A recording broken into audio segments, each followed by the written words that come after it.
Hello friends, welcome to our channel Radha Devi kitchen. ఈరోజు మన వీడియోలో కొత్తిమీర టమాటో పచ్చడి చూపిస్తున్నానండి. చాలా రుచిగా ఉంటుంది, చాలా సింపుల్గా చేసుకోవచ్చు. ఈ విధంగా ఒకసారి చేసి చూడండి, ఇంట్లో అందరికీ నచ్చుతుంది. అన్నం మొత్తం ఈ పచ్చడితోనే తినేస్తారు, అంత బాగుంటుంది. అలాగే ఇది అన్నంతో పాటు టిఫిన్స్లో కూడా తినచ్చు. కొత్తిమీర టమాటో పచ్చడికి టమాటోలు 1/2 కేజీ తీసుకున్నానండి. ఈ విధంగా కట్ చేసుకోవాలి. 1/2 కేజీ టమాటోలకి ఈ సైజు కొత్తిమీర కట్ట కరెక్ట్గా సరిపోతుంది. కొత్తిమీర మరీ ఎక్కువ వేసుకున్నా కూడా అంత బాగుండదు. ఇప్పుడు స్టవ్ ఆన్ చేసి ప్యాన్ పెట్టి నూనె వేసుకోవాలి. నూనె వేడయ్యాక 2 స్పూన్ల మినప్పప్పు వేసి మీడియం ఫ్లేమ్లో ఫ్రై చేసుకోవాలి. ఈ పచ్చడికి పొట్టు మినప్పప్పు అయితే చాలా బాగుంటుందండి. ఒకవేళ ఇది లేకపోతే కనుక చాయ్ మినప్పప్పు అయినా వేసుకోవచ్చు. చూడండి, ఇది ఇలా బాగా వేగింది కదా. ఇప్పుడు ఇది మిక్సీ జార్లోకి తీసుకోవాలి. ఇప్పుడు అదే నూనెలో కారానికి సరిపడా పచ్చిమిరపకాయలు వేసి ఫ్రై చేసుకోవాలి. నేను 12 కాయల వరకు తీసుకున్నానండి. అలాగే ఇలాంటి పచ్చళ్ళు కొంచెం కారంగా ఉంటేనే బాగుంటుంది. కారం తక్కువ తినే వాళ్ళైతే తగ్గించి వేసుకోవచ్చు. చూడండి, ఇవి ఇలా బాగా వేగినాయి కదా.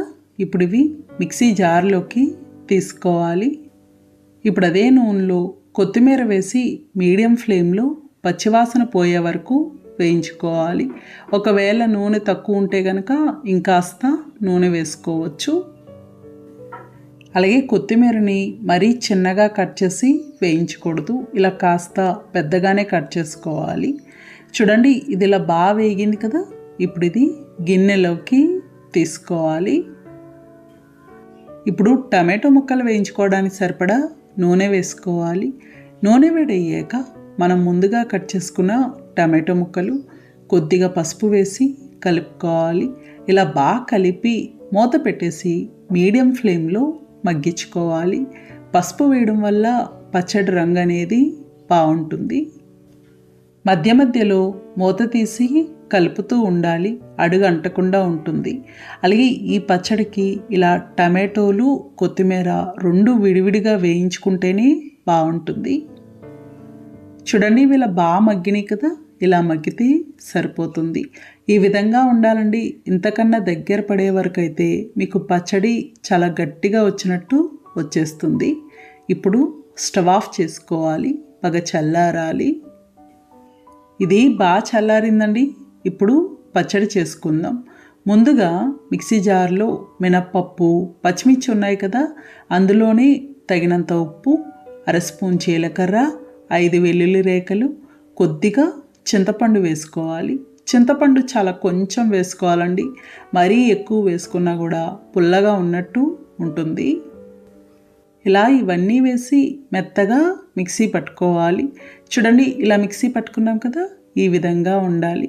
ఇప్పుడు ఇందులో మనం ముందుగా మగ్గించుకున్న టమాటో ముక్కలు అలాగే కొత్తిమీర కూడా వేసి కచ్చాపచ్చాగా మిక్సీ పట్టుకోవాలి. మరీ మెత్తగా ఉండకూడదండి. కచ్చాపచ్చాగా ఉంటే రోట్లో దంచిన పచ్చళ్ళలా ఉండి బాగుంటుంది. చూడండి, ఇలా మిక్సీ పట్టుకున్నాం కదా, ఈ విధంగా ఉండాలి. ఇంతేనండి, కొత్తిమీర టమాటో పచ్చడి తయారైంది. మనకి అక్కడక్కడ కొత్తిమీర టమాటో ఇలా కనిపించే విధంగా ఉంటే బాగుంటుంది. అలాగే నేను ఈ పచ్చడికి పోపు పెట్టనండి, ఇలానే బాగుంటుంది. ఒకవేళ మీకు పోపు కావాలి అనుకుంటే పెట్టుకోవచ్చు. మనకి పచ్చడి 1 రోజు వరకు ఉంటుంది. అంటే వాతావరణాన్ని బట్టి ఎండ ఎక్కువ ఉందనుకోండి, ఒక పూటే ఫ్రిడ్జ్లో పెట్టుకోవాలి, బయట ఉండదు.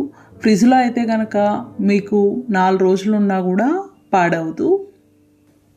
అన్నంతో పాటు దోశ, ఇడ్లీ పిండితో రొట్టె వేసుకుంటాం కదండి, ఆ రొట్టెకి చాలా బాగుంటుంది.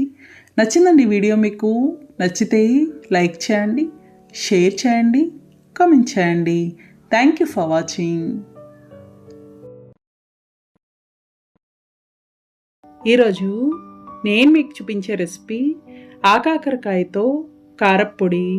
చాలా రుచిగా ఉంటుందండి, చాలా సులభంగా తయారు చేసుకోవచ్చు. ఆకాకరకాయ కారం పొడికి కావలసిన పదార్థాలు ఆకాకరకాయలు పావు కేజీ తీసుకున్నానండి. ఇవి బాగా కడిగి తడి ఆరిన తర్వాత ఇలా చిన్న ముక్కలుగా కట్ చేసుకోవాలి. బాగా సన్నగా కట్ చేసుకోవాలి, త్వరగా వేగుతాయి. ఇలా ఏదైనా ఒక కప్పుతో కొలుచుకోవాలి. నాకు ఈ కప్పుతో 2 కప్పుల ముక్కలైనవి. ఇదే కప్పుతో అన్నీ తీసుకుంటే సమానంగా సరిపోతాయి. స్టవ్ ఆన్ చేసి పాన్ పెట్టి నూనె వేసుకోవాలి. నూనె వేడయ్యాక 2 కప్పుల ఆకాకరకాయ ముక్కలకి అరకప్పు ధనియాలు, 2 స్పూన్ల జీలకర్ర వేసి ఫ్రై చేసుకోవాలి. నూనె మాత్రం చాలా తక్కువ వేసుకోవాలి. ఇవి ఇలా సగం పైన వేగాక కరివేపాకు వేసుకోవాలి. నేను 1 కప్పు వరకు కరివేపాకు వేస్తున్నానండి. మీకు ఎంత వద్దు అనుకుంటే అరకప్పు అయినా వేసుకోవచ్చు. ఇలా కరివేపాకు వేసి ఫ్రై చేసుకోవాలి. కరివేపాకు త్వరగానే వేగుతుంది, అందుకే ధనియాలు బాగా వేగాక వేసుకుంటే సరిపోతుంది. ఇవి ఇలా బాగా వేగినాయి కదా, ఇప్పుడు ఇవి మిక్సీ జార్లోకి తీసుకోవాలి. ఇప్పుడు అదే ప్యాన్లో ఆకాకరకాయ ముక్కలు వేయించుకోవడానికి సరిపడా నూనె వేసుకోవాలి. నూనె కాస్త ఎక్కువే పడుతుంది. నూనె వేడయ్యాక ఆకాకరకాయ ముక్కలు వేసి మీడియం ఫ్లేమ్లో ఫ్రై చేసుకోవాలి. ఇలా కలుపుతూ ఉండాలండి. అలాగే ఇవి బాగా క్రిస్పీగా వచ్చే వరకు ఫ్రై చేసుకోవాలి. క్రిస్పీగా వేగితే కారపొడి పొడి పొడిగా వస్తుంది. ఆకాకరకాయ ఆరోగ్యానికి చాలా మంచిదండి. అలాగే ఇది మన మామూలు కాకరకాయలాగా చేదు ఉండదు, అస్తమాను కూడా దొరకదు. ఈ సీజన్లోనే దొరుకుతుంది. చూడండి, ఇవి ఇలా బాగా వేగినాయి కదా, ఇలా వేగితే సరిపోతుంది. ఇలా క్రిస్పీగా ఉండాలి. ఇప్పుడు ఇవి ప్లేట్లోకి తీసుకోవాలి. ఇప్పుడు అదే నూనెలో 3 స్పూన్ల వేరుశనగపప్పు, కచ్చాబచ్చాగా దంచిన 10 వెల్లుల్లి రేఖలు వేసి ఫ్రై చేసుకోవాలి.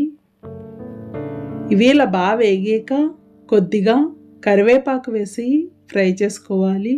చూడండి, ఇవి ఇలా బాగా వేగినాయి కదా, ఇప్పుడు ఇవి గిన్నెలోకి తీసుకోవాలి. అలాగే మీరు ఇదే కారపొడి ఆకాకరకాయ ముక్కలకు బదులుగా మామూలు కాకరకాయ ముక్కలతో కూడా చేసుకోవచ్చు. చూడండి, ఇవి బాగా చల్లారినవి. ఇందులో 5 వెల్లుల్లి రేఖలు, తగినంత ఉప్పు వేసి మిక్సీ పట్టుకోవాలి. నేను చింతపండు వేయలేదండి, మీరు కావాలి అనుకుంటే కొద్దిగా వేసుకోవచ్చు. ఇలా మిక్సీ పట్టుకున్నాక వేయించిన ఆకాకరకాయ ముక్కలు, కారం, 2 కప్పుల ఆకాకరకాయ ముక్కలకి అరకప్పు కారం వేసుకోవాలి. ఇది కూర కారం కాదండి, ఊరగాయ కారం. నేను 3 మ్యాంగో కారం వేస్తున్నాను. ఊరగాయ కారం అయితేనే బాగుంటుంది. ఇలా కారం వేసి బాగా కలుపుకోవాలి. ఇలా కలిపి మిక్సీ పట్టుకోవాలి. ఇలా మిక్సీ పట్టుకున్నాం కదా, ఈ విధంగా ఉండాలి. ఇంతేనండి, ఆకాకరకాయతో కారపొడి తయారైంది.